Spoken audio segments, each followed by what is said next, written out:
I safe? Yeah, You're safe. yeah. You're safe. This is the cliffhanger I left you on last time. High foot up and right. Yep. Yep. Yeah. There you go. Nice. Yep. Guys, Come I'm on. really scared. Yeah, don't We worry. got you. man, We got you. So you need to move your right hand up first, I think. Nice. And now left hand can come up. I want to come down. Okay. All right. Yeah. Can Yeah. I? Yeah, move your Yeah, right foot first down get a little. straight. Yeah, first get like vertical again, or We got you. get vertical. You got double Yeah. stacked Now you're pads. good. Yeah, you got mega. Just look where you're jumping and just jump down. You're Hang good. on, I can maybe relax Oh, for a damn, second. that was hot. That was dope. She just Holy down shit. Freakazoid. Yeah. So yeah, I somehow managed to down climb that, and then I rested for an eternity and sent. Woo! That was so f***ing sick. Yeah. Oh Good my job. God, that was so sick. Good job. Alright, now that's been resolved, welcome to episode 3 of this series. Quick intro. I'm Hayley, and I am prioritizing getting better at climbing for the year of 2024. So if you want to see what happens, hit subscribe, and yeah, I'll keep you posted. Okay, seriously though, this climb is apparently V4. I sent it, but it took me 2 sessions, and I had to try really hard. If you hadn't already gathered, I live in Vegas. It's March 2024, i.e. bouldering season, so you're gonna see some red rock climbing and my first trip to Bishop.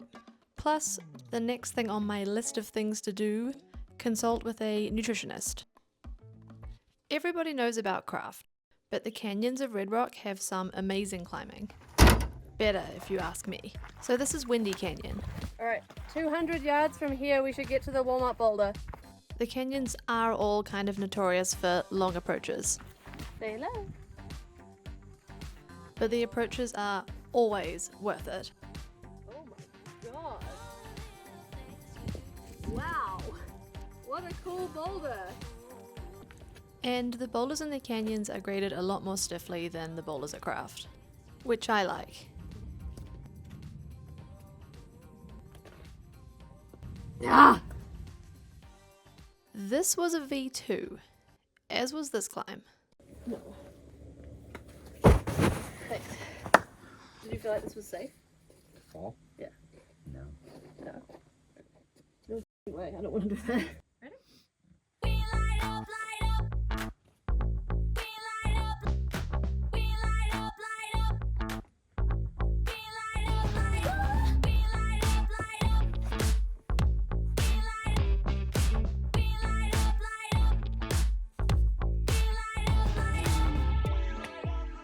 Seriously, the canyons are always a challenge, and that's how you get better.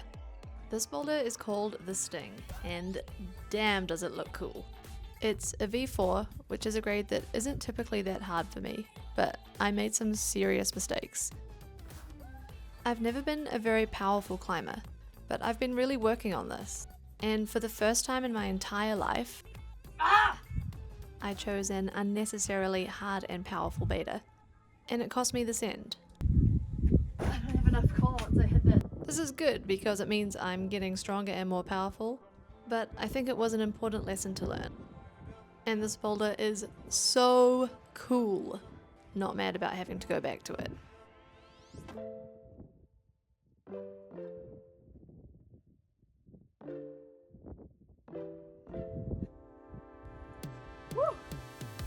I don't know if V4 actually gets any better than this, and it's not even my favorite style. I will be buying a second knee pad if I go back though. Tried to knee bar, without a knee pad. This was like 2 days ago. There's a lump, I don't know if you can see it.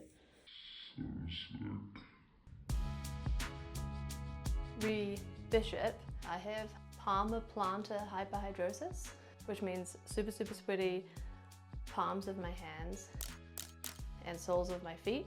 I realized that Bishop is meant to be super sharp granite that you want really dry skin for. Anyway, after years of trial and error, I found this. Boop. Dry sole, which is like the best thing ever. Comment down below if you want me to do a video on the different kinds of drying agents I have experimented with for my hands. I've tried antihydral, I've tried over-the-counter antiperspirants, I've tried iontophoresis. I even looked at getting an operation where they like cut a nerve to make your hands sweat less. Anyway, this was the answer for me. There's no time that I'm climbing without my skin being treated by this, unless I like forget or something. Okay, Bishop. Donkey! We were like 8 feet in front of the donkey.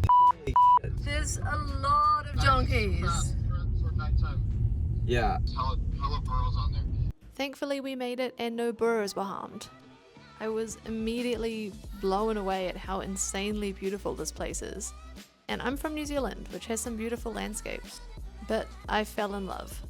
In fact, after this trip, I took a 3-week solo van trip here. So don't forget to subscribe if you want to see that. Lesson number 1 from the Milks: trust yourself. Everybody told me that the grading was super stiff and the style was super hard. And when I was trying this boulder, there was a group of locals who gave us beta. They were lovely. But this is slab, and that's kind of my forte. Instead of listening to what my body wanted to do, I listened to the beta. And I fell. A lot. Then, finally, I did what my first instinct was, and sent immediately. I've been talking to my coach, Jesse, about this, and he's like, yeah, if it's your style, listen to yourself. Lesson learned. I even listened to other people which variation of this boulder to do first. Funky Tut is the one that you just saw, which goes right, and this is King Tut, which goes straight up. And yeah, I did not fall on King Tut, which is kind of annoying because I definitely could have flashed it. Trust yourself. Of course, no first trip to Bishop is complete without the birthing experience. And I felt compelled to do it on my first day. Oh, damn, that's nice. Yeah.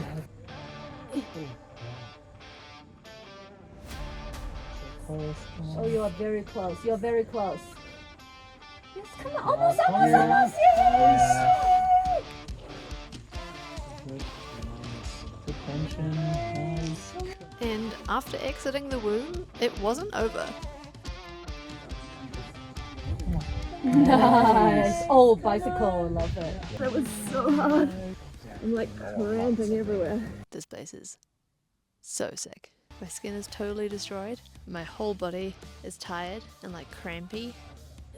It's insanely beautiful. There's slab. I'm very delighted. So sick. Yeah, I think the hardest thing I tried today was like a 6 and it was a face climb. This is the buttermilk stem, I think it's called. I was hoping I might be able to do it at the end of the day. Because even though I'm like skin destroyed and crimped out and my whole body hurts, I was like, maybe I can still do this. I don't know if I can do this. I'm gonna give it one more go. See you on day 2. Somehow I managed to pull this out in the dark. And believe me, the top of this thing was pretty scary when I didn't know where to go, I didn't have a spotter, and it actually went not above where I'd placed my pads.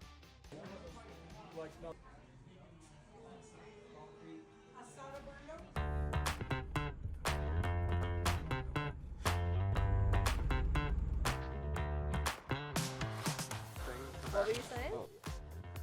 What was I saying about what? Complaining about not being on the YouTube channel. Yeah, now am I on now? Yes. All right, what's up everybody? This is Ben. You may recognize his voice from this.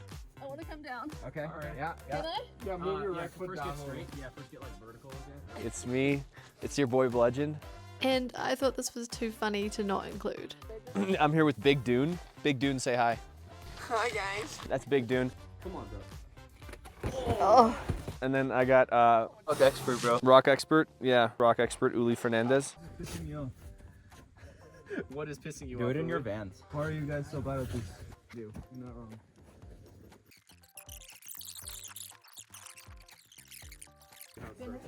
I have done it. Literally here and here. This guy sitting back here, he needs no introduction. We call him fucking Arby's because he's got the meats. He's bricked up.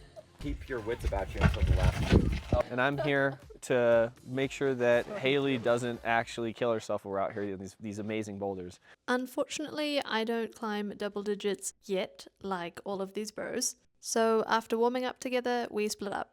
This is Perfectly Chicken, V5. seemed pretty reasonable and I could consistently do it in 2 sections, but I was so tired and my skin hurt so bad that coming from the ground I didn't really try.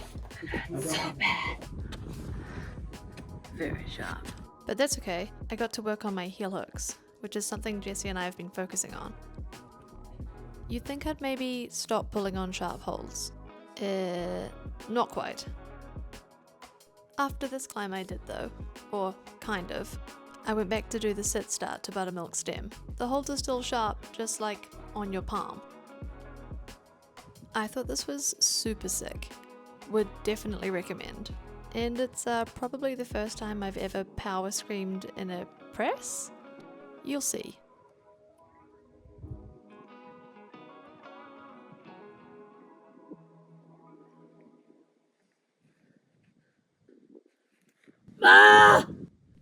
Yep. It was nice to send this right in the nick of time before we had to leave. Up. Yeah, up. Yes. That's it? Yeah. That's it. You're on it. Oh dear. Okay. Yep, you're on it. Just go home. It's 11:49. Very tired, but in a great way. I love the milks. The end is bedtime. Okay. Today I am finally booking an appointment with a nutritionist. It's February 13th. The reason why I haven't done it so far is because I didn't want to start everything all at once. That seemed like a recipe for disaster. And I want this thing to be successful and also fun and not like throw spaghetti at the wall, if that makes sense. I'm going to book an appointment with Tom Herbert, who is Useful Coach on Instagram. I do actually know quite a lot about nutrition, just from university, but also just because I'm like interested in it. I feel like I have a good enough understanding that I am nailing the basics. But this year is about more than just nailing the basics, right? That's kind of the whole point. So, Tom Herbert got back to me and I have an appointment with him next Friday, and in the meantime he wants me to track my food. Oh my god, it's so annoying. I'm going to do lunch.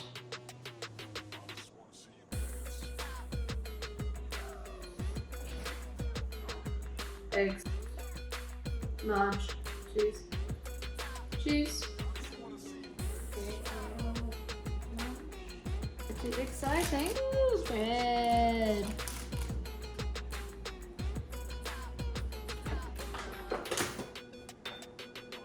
I feel like not adding this is fine. I'm not going to go crazy with it. Please extrapolate this for every meal that I ate for the next week.